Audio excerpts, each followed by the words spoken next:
just to summarize on the previous example, because I know I talked a lot through it. So right, y prime equals 2 square root of y. We looked at f of x, y equals 2 square root of y.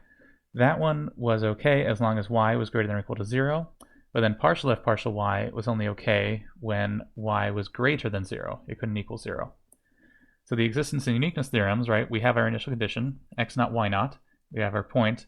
If we can draw an open rectangle, and open is important, it doesn't contain its boundary, then we could have the functions f and partial y are both continuous in that open rectangle. So we're going to have an existing solution going through our initial condition, and it's going to be a unique solution. We don't know what happens if we leave the rectangle, especially when we get to the x-axis here, because I can't expand the rectangle that far and still have stuff be continuous. But right, we're guaranteed something exists and is unique, at least nearby this point. There's kind of this edge case when the point was directly on the x-axis, so when y naught was equal to 0. Because I've got this problem, I can't make r contain the initial point because it's an open rectangle. So I can't have the initial condition point be on the boundary of r here, because r actually doesn't contain its boundary.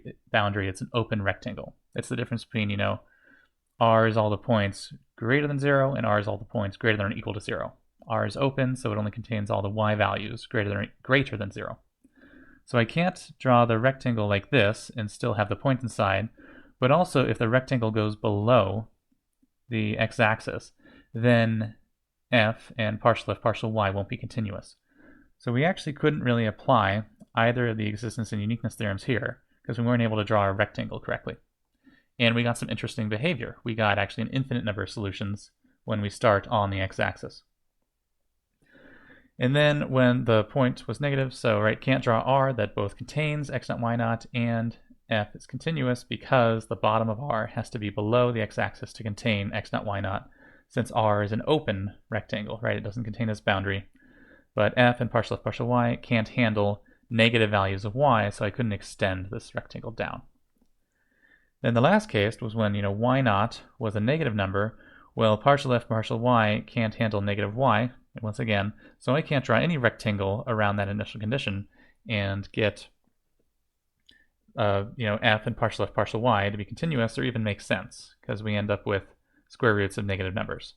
So the existence and uniqueness theorem didn't say anything about initial conditions that start below the x-axis. It actually didn't say anything about initial conditions that start on the x-axis, because you can't draw the rectangle to both contain the x-axis and have f and partial y not have negative values. But it did say something when y naught was greater than 0, we could draw a rectangle in which f and partial y were continuous in the rectangle and contain the initial condition, and so we have some existing and unique solution going through that point. We don't know if it'll last forever. The existence and uniqueness theorem isn't that powerful to be able to tell us that, but we just know we have something going through the point, at least for a little while, nearby the point.